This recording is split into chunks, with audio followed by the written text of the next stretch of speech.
Hello everyone, मैं रामजी द्विवेदी आपके लिए लेकर आया हूँ दिल्ली सल्तनत का एक अगला टॉपिक जिसका नाम है तुगलक राजवंश। तुगलक राजवंश जैसा कि आप देख रहे हैं बोर्ड पर, मैंने उसमें शासनकाल लिखा हुआ है। ये बताया हुआ है कि तुगलक राजवंश 1320 ईस्वी से लेकर 1414 ईस्वी तक शासन सत्ता पर रहता है। अपने 94 वर्षों के शासनकाल के दौरान दिल्ली सल्तनत में कई महत्वपूर्ण उपलब्धियों को जोड़ने वाला ये राजवंश था। इसके साथ ही दिल्ली सल्तनत में अधिकतम समय तक शासन करने वाला भी राजवंश तुगलक राजवंश ही था। इस 94 वर्षों में हम देखेंगे कि 3 प्रमुख शासक एवं 5 अन्य शासकों का विवरण हमें मिलता है कि इन्होंने विविध कालखंड में शासन किया। प्रारंभिक 58 वर्षों में जो 3 शासक हुए, इन्होंने तुगलक डायनेस्टी को एक सुदृढ़ता प्रदान की, और अंतिम के 26 वर्षों में जो 5 शासक हुए, उन्होंने बेसिकली जो तुगलक राजवंश पतन की ओर अग्रसर हो रहा था उसे और ज़्यादा सुनिश्चित कर दिया। अब हम इनके 8 शासकों के बारे में बात करें तो आप देखेंगे कि इस राजवंश का संस्थापक गियासुद्दीन तुगलक 1320 ईस्वी से लेकर 1325 ईस्वी तक शासन करता है। उसके बाद उसका पुत्र जौना खां, जिसे हम मोहम्मद बिन तुगलक के नाम से जानते हैं, इसकी एक अन्य उपाधि उलुग खां भी थी, जिसने शासन सत्ता 1325 ईस्वी से लेकर 1351 ईस्वी तक उपभोग की। उसके बाद फिरोज शाह तुगलक एक अन्य शासक बनता है, जिसने 1351 ईस्वी से लेकर 1388 ईस्वी तक शासन किया। फिरोज शाह तुगलक के बाद उसके जो उत्तराधिकारी हुए वो उतने सक्षम नहीं थे कि वो तुगलक राजवंश को और आगे तक ले जा सकें या तुगलक वंश की जो स्थिति थे उसे ही यथावत बरकरार रख सकें। तो आप देखेंगे कि इन 58 वर्षों के बाद जो 26 वर्ष आए, उन 26 वर्षों में कई उत्तराधिकारी आए और गैराम जैसे साबित हुए। इस कड़ी में चौथे शासक, जिसका नाम गियासुद्दीन तुगलक सादुती था, जिसने 1388 से 89 अर्थात 1 वर्ष 2 वर्ष के अंतराल तक ही शासन किया।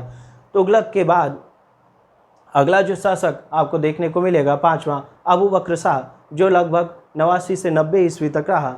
उसके बाद आप अगर शासक देखेंगे तो नासरुद्दीन मोहम्मद शाह देखने को मिलेगा, जो 90 से लेकर 94 ईस्वी तक देखने को रहता है। अगला शासक बस 1 वर्ष अर्थात कुछ समय तक के लिए ही रहता है, जिसका नाम अलाउद्दीन सिकंदर शाह है, जो 1394 ईस्वी में ही रहता है। 1394 ईस्वी के बाद 1394 से लेकर 1412 ईस्वी तक हमें नासिरुद्दीन महमूद देखने को मिलता है, जो इस राजवंश का अंतिम शासक साबित होता है, और इसके बाद तुगलक राजवंश का पतन हो जाता है। इसी शासक के शासनकाल के दौरान तैमूर लंग का भी भारत पर आक्रमण हुआ था 1398 ईस्वी में। लेकिन हम इनके राजनीतिक इतिहास प्रारंभ करने से पहले हम ये जानने की कोशिश करते हैं कि इनके प्रारंभिक शासकों ने सत्ता कैसे हासिल की, और उससे भी पहले ये जानने की कोशिश करते हैं कि दिल्ली सल्तनत में तुगलक राजवंश आया कैसे, ये कौन थे। ऐसे ही कुछ प्रश्नों का जवाब हम ढूंढने का प्रयास करते हैं। तो सर्वप्रथम आप जानते हैं कि तुगलक राजवंश से पहले शासन सत्ता पे खिलजियों का शासन चल रहा था, और अंतिम खिलजी शासक कुतुबुद्दीन मुबारक शाह खिलजी से सत्ता हस्तांतरण नासिरुद्दीन खुसरो खान ने किया, और उस नासिरुद्दीन खुसरो का पतन करके गियासुद्दीन तुगलक सत्ता पर बैठा था और एक नया राजवंश स्थापित किया, जिसका नाम था तुगलक राजवंश।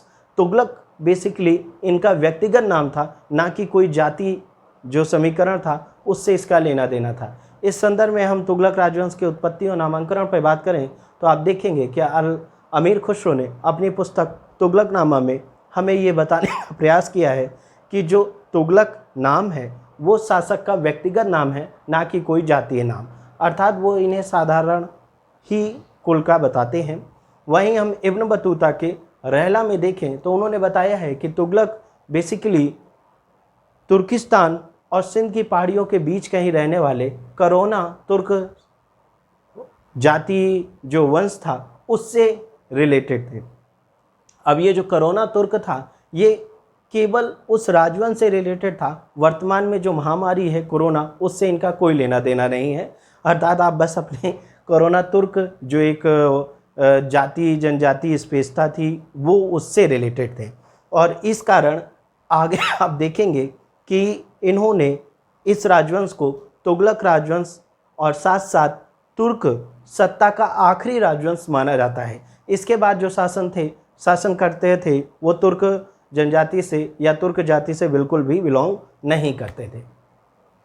इसी संदर्भ में आप देखेंगे कि मार्को पोलो ने भी तुगलक के संदर्भ में कुछ ऐसा ही कहा है। उन्होंने तुर्कों को, खासकर तुर्क जो तुगलक थे, उनको मिश्रित रक्त का कहा है। उन्होंने बताया है कि इनके जो पिता थे वो ततार और इनकी माताएं भारतीय थी। इस प्रकार ये इनको चगताई, मंगोल आदि जैसे कई उपमाओं से भी विभूषित करते हैं। ये जो चगताई मंगोल शब्द है ये मिर्ज़ा हैदर की तारीख़ रशीदी से निकलकर सामने आता है। अब ज़्यादा इनकी उत्पत्ति और नामकरण के संदर्भ में बात ना करते हुए एक आप मोटा मोटी रूपरेखा ये समझिए कि जो तुगलक राजवंश थे वो तुर्क थे, तुगलक इनका उपनाम था और तुगलक करोना जो शाखा है उससे संबंधित थे। इस स्पष्टता के बाद हम इनके शासकों पर आ जाते हैं जो इनके प्रारंभिक शासक हैं। पहला गियासुद्दीन तुगलक, जिसने 1320 ईस्वी से लेकर 1325 ईस्वी तक शासन किया। इसके राजनीतिक जो घटनाक्रम है उस पर हम अपना मत देने से पहले इसके प्रारंभिक जीवन के बारे में जान लेना ज़रूरी है।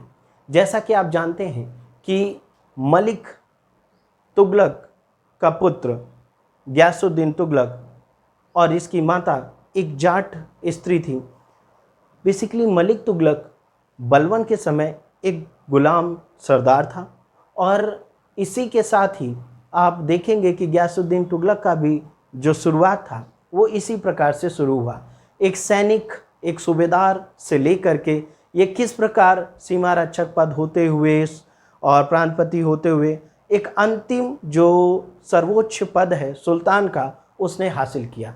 ये कड़ी इतनी आसान नहीं थी कि जितना दिखता है कि ये गया 1325 में, 1320 ईस्वी में इसने एक सत्ता को परिवर्तित किया और शासक बन गया, ऐसा नहीं। इसके पीछे आप देखेंगे कि किस प्रकार जलालुद्दीन खिलजी के समय ये एक छोटे से पद पर नियुक्त होता है। उसके बाद मुबारक शाह, उसके बाद अलाउद्दीन खिलजी के समय ये दीपालपुर का सूबेदार और सीमा रक्षक के पद पर भी नियुक्त होता है। अंततः मुबारक शाह खिलजी का जब टाइम पीरियड आता है तो इसे उत्तर पश्चिमी सीमांत प्रांत का सीमा रक्षक नियुक्त किया जाता है और ये इस समय तक काफ़ी शक्तिशाली हो चुका था। ऐसे में जब मुबारक शाह खिलजी की हत्या कर दी जाती है और नासिरुद्दीन खुसरो शाह दिल्ली सल्तनत की गद्दी पर काबिज हो जाता है तो इसका प्रतिरोध करने में सर्वप्रथम नाम आप देखेंगे तो मलिक गाजी का ही सामने आता है, जिसे तुगलक बेग के नाम से भी जानते हैं और जिसे प्रसिद्ध रूप से आप गियासुद्दीन तुगलक के नाम से भी जानते हैं।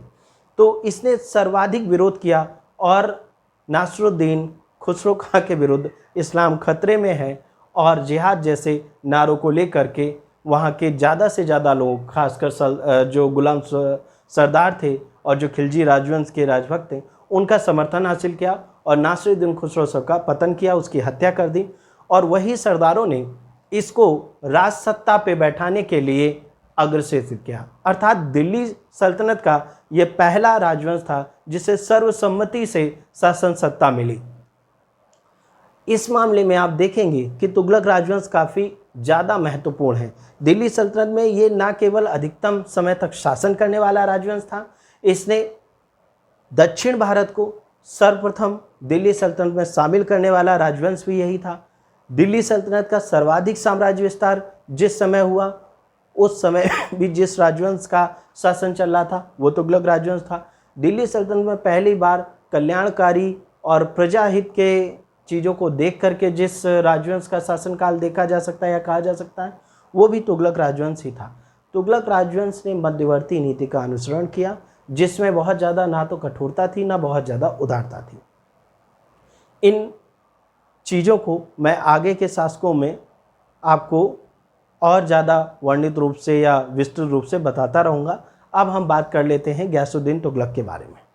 गियासुद्दीन तुगलक जब 1320 ईस्वी में शासन सत्ता पर बैठता है उसने लगभग 5 वर्षों तक शासन किया, 1325 ईस्वी तक।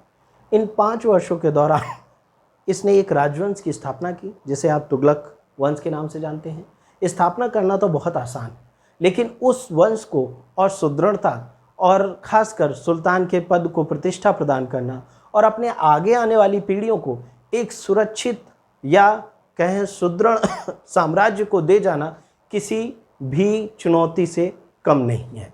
ऐसे में गियासुद्दीन तुगलक के सामने कई चुनौतियां सामने खड़ी हुई थी। उन चुनौतियों को आप देखेंगे तो आप उनको सैनिक, प्रशासनिक, आर्थिक, राजनीतिक और राजत्व जैसे कई मुद्दों पर बांट सकते हैं कि ये प्रशासनियाँ जो चुनौतियाँ थीं वो इस प्रकार से जुड़ी हुई थी। इस संदर्भ में सबसे पहले उसने चुनौतियों को निपटने का प्रयास राज व्यवस्था को सुदृढ़ करने और नासरुद्दीन खुसरो शाह के समय जो अव्यवस्था राज्य में व्याप्त हो गई थी उसे दूर करने से प्रारंभ किया।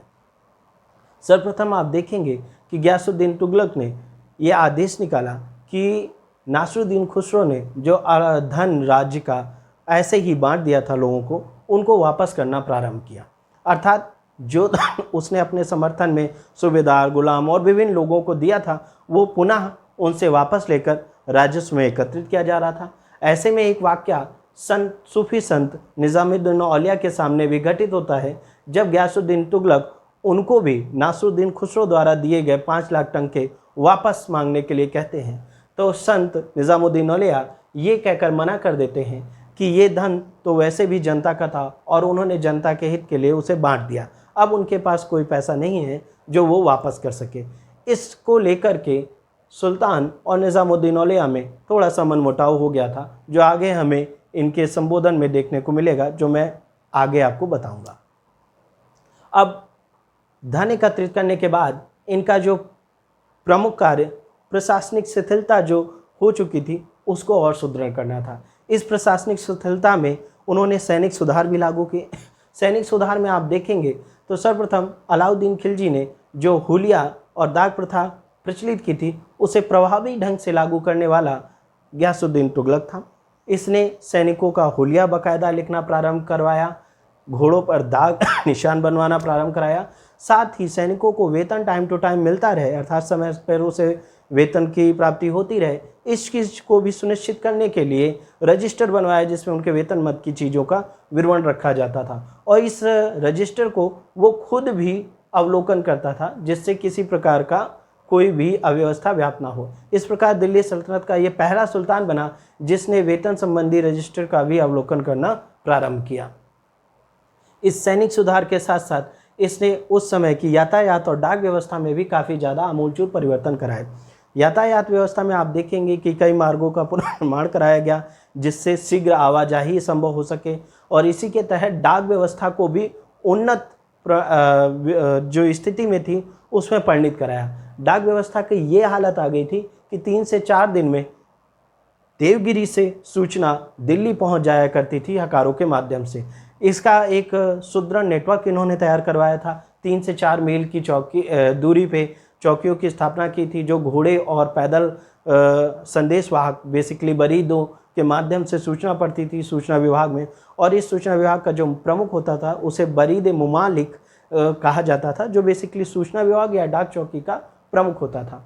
और यहाँ पर एक खास ध्यान देने वाली बात है, जो मैं डाक व्यवस्था की सुदृढ़ की बात कर रहा हूँ ये शाही डाक व्यवस्था से संबंधित है, ना कि सामान्य डाक व्यवस्था से। आम आदमी अभी भी इससे वंचित था। जैसा कि आप आज देख सकते हैं कि हम कोई भी स्पीड पोस्ट या कर सकते हैं, ये उस समय की व्यवस्था नहीं थी, ये केवल शासकों से लिए ही जुड़ी हुई थी।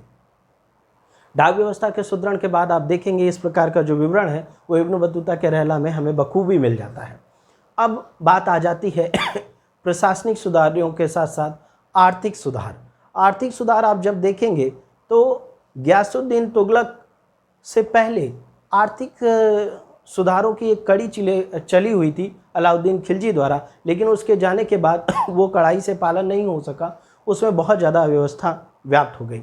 ऐसे में गियासुद्दीन तुगलक ने सबसे पहले तो भू राजस्व जो उपज के आधार पर लिया जा रहा था उसे हटा दिया। अब हस्मकल और गल्ला बख्शी या बटाई के आधार पर राजस्व का निर्धारण हो रहा था। राजस्व अब आधे की जगह 1/3 से 1/5 तक लिया जा रहा था। राजस्व के साथ साथ इसने एक और नियम बनाया कि प्रतिवर्ष 1/10 से लेकर 1/11 से ज़्यादा बढ़ोतरी नहीं की जा सकती थी। इसने जो मध्यवर्ती राजस्व जमा करने वाले खुद मुकद्दम थे उनके अधिकारों को पुनः वापस कर दिया, एक शर्त के साथ कि ये कृषकों का शोषण नहीं करेंगे। इसके अतिरिक्त फवाजिल जो अतिरिक्त अधिशेष कर हुआ करते थे उनकी भी संख्या घट करके अब कम ही रह गई थी और वो फवाजिल राजस्व में जमा करना होता था राज्य के। इसके अलावा आप देखेंगे चरी और घरी कर जो अलाउद्दीन खिलजी के समय लगे गए थे उनको भी हटा दिया गया। एक अन्य जो सबसे महत्वपूर्ण कार्य दिल्ली सल्तनत में और प्रथम रूप में करने वाला गयासुद्दीन तुगलक था वो था नहरों का निर्माण। सिंचाई के लिए दिल्ली सल्तनत का ये पहला सुल्तान था जिसने नहरों का निर्माण कराया। इसके अतिरिक्त आप देखेंगे कि गयासुद्दीन तुगलक कृषकों के संदर्भ में बहुत ज़्यादा ऐसी नीतियों को सामने लाया जिससे कृषकों को कम से कम असुविधा हो, राजस्व में बढ़ोतरी हो और इस व्यवस्था को आसानी से चलाया जा सके। इन सब के बाद आप अगर प्रशासनिक दृष्टि से देखेंगे तो अलाउद्दीन खिलजी के बाद जो व्यवस्था व्याप्त हो गई थी उसको दूर करके इसने एक अन्य व्यवस्था को कायम किया और कई बार तो ये कहा जाने लगा इन व्यवस्थाओं के कायम होने के बाद कि अलाउद्दीन खिलजी फिर से वापस आ गया है। वो इसकी नीतियों का सही तरीके से क्रियान्वयन के कारण ही संभव हो पाया और इसने एक खास नीति का अनुसरण किया जिसको रस्म मियाना कहा गया। इसे तारीख़-ए-एतदाल भी कहा जाता है। ये जियाउद्दीन बर्नी ने अपनी पुस्तक तारीख़-ए-फ़िरोज़शाही में वर्णित किया है। ये रस्म मियाना या तारीख़-ए-एतदाल कोई अलग नीति नहीं है। इसका जो सिंपल सा अर्थ है वो है मध्यवर्ती नीति का अनुसरण करना। मध्यवर्ती नीति क्या है? आप देखेंगे कि अलाउद्दीन खिलजी ने एक कठोर नीति अपनाई, उसके बाद आने वाले कई शासकों ने उससे ज़्यादा सरल नीति अपनाई। तो इसने बीच का संतुलन अर्थात बहुत ज़्यादा कठिन नहीं और बहुत ज़्यादा सरल नहीं, बीच का रास्ता अपनाया ताकि और चीज़ों को संभव और अच्छे से बनाया जा सके। इन सभी चीज़ों को देखने के बाद जो सबसे इम्पॉर्टेंट कार्य है या महत्वपूर्ण जिसे कहें वो है साम्राज्य का विस्तार करना। ये सब तो होता रहता है, साम्राज्य विस्तार, सैनिक विजय किसी भी शासक के लिए आज भी उतनी ही महत्वपूर्ण है जितनी पहले थी। हाँ, आप आज ये समझ सकते हैं कि डेमोक्रेसी है, इतना ज़्यादा ग्लोबलाइजेशन का टाइम पीरियड है, तो वो विजय सैनिक ना होकर के आर्थिक प्रतिद्वंदता के रूप में सामने आती हैं, सांस्कृतिक प्रतिद्वंदता के रूप में सामने आती हैं और जो राष्ट्र जितना ज़्यादा आगे बढ़ जाता है वो उतना ही अपने आप को अग्रसर करता है। वर्तमान में आप देखेंगे कि दो राष्ट्र कैसे एक दूसरे के ऊपर आक्षेप करते हुए जो इस समय संकट का माहौल है उसको और संकट में बनाने का प्रयास कर रहे हैं। चलिए हम इतर हट करके फिर से अपने मुद्दे पर आते हैं, गयासुद्दीन तुगलक के सैनिक विजयों में। गयासुद्दीन तुगलक का जो सैनिक अभियान है, इसका पहला सैनिक अभियान हमें 1321 ईस्वी में देखने को मिलता है दक्षिण भारत की तरफ। दक्षिण भारत में ये आदेश जो गयासुद्दीन तुगलक ने अपने पुत्र उलुग खान, जिसे जौनक खान नाम से भी जाना जाता है और जो बाद में मोहम्मद बिन तुगलक के नाम से भी प्रसिद्ध हुआ, उसको इस जो आक्रमण का था नेतृत्वकर्ता या नेतृत्व प्रदान किया गया। दक्षिण भारत में वारंगल, जहाँ पर इस समय काकतीय डायनेस्टी के शासक प्रताप रुद्रदेव का शासन था, आक्रमण किया गया।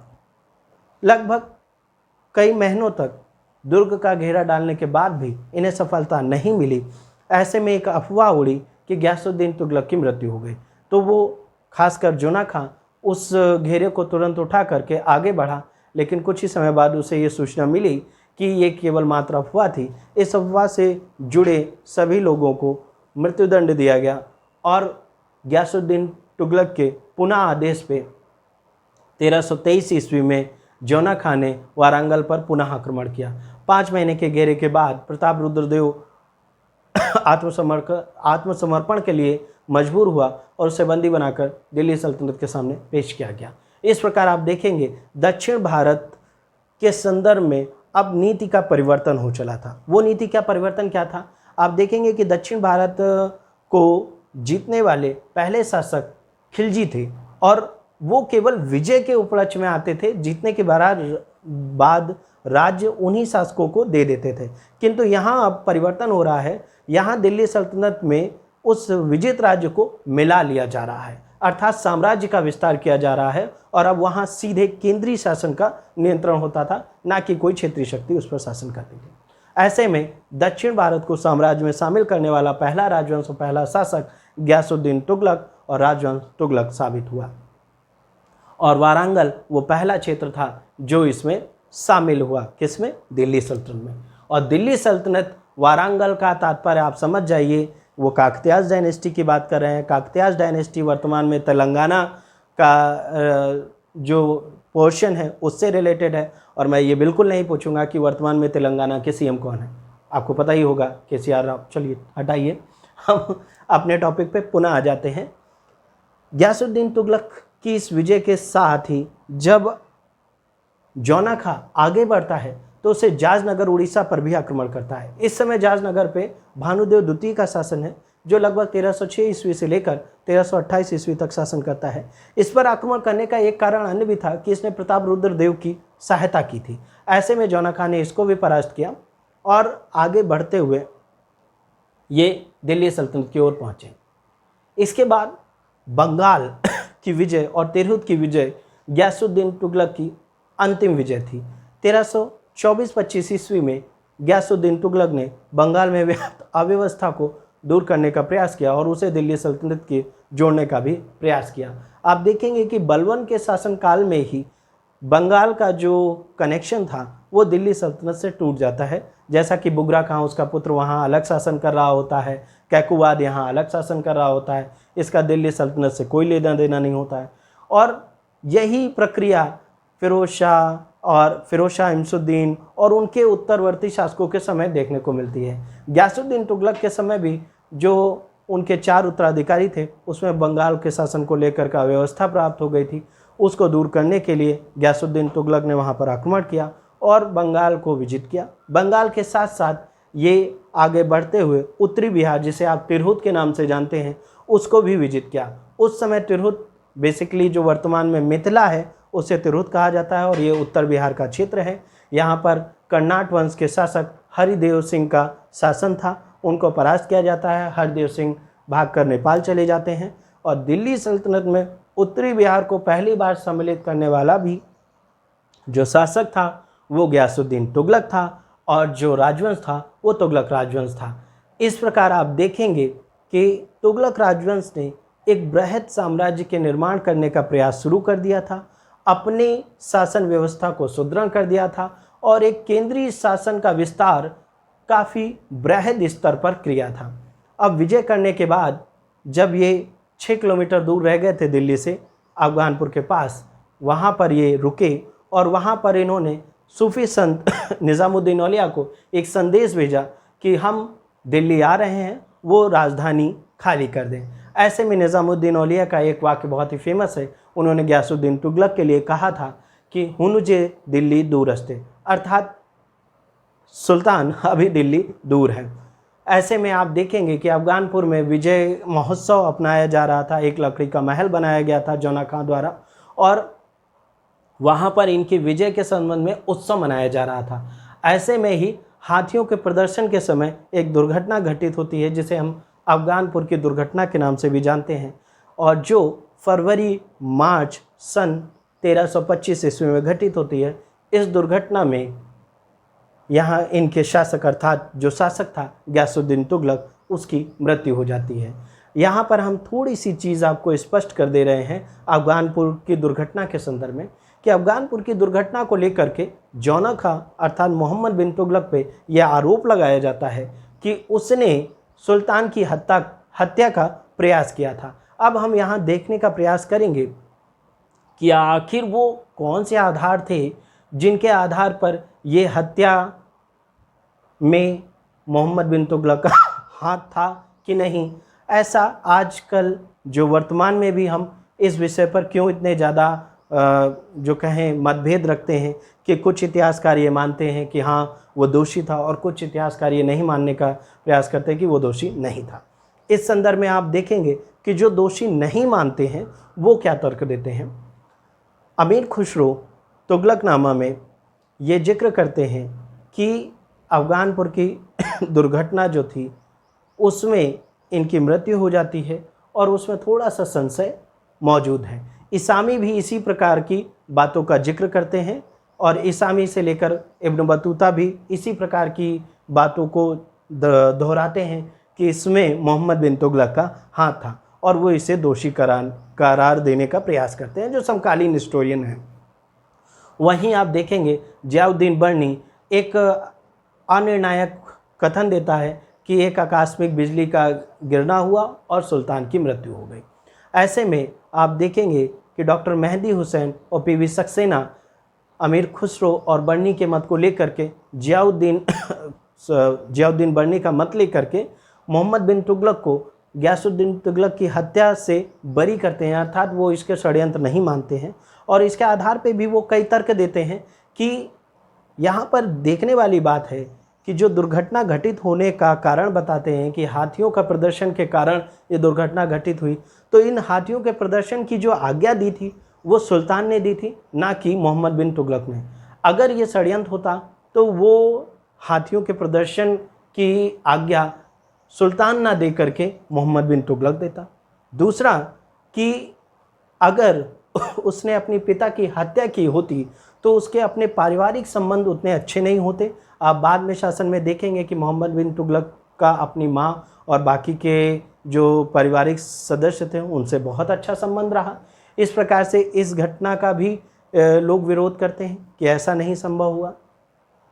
अन्य कई तर्क देते हैं जिसके तहत ये कहा जा सकता है कि जो अफ़गानपुर की दुर्घटना थी वो मात्र संयोग था, उसमें मोहम्मद बिन तुगलक का कोई हाथ नहीं था। ऐसे में एक और बात कही जाती है कि जो इसामी और बाकी के जो इतिहासकार हैं वो ये कहने का प्रयास करते हैं कि वो कही सुनी बातों के आधार पर ही ये कह रहे हैं कि षड्यंत्रकर्ता मोहम्मद बिन तुगलक है। तो कही सुनी बातों पर हम यकीन नहीं कर सकते।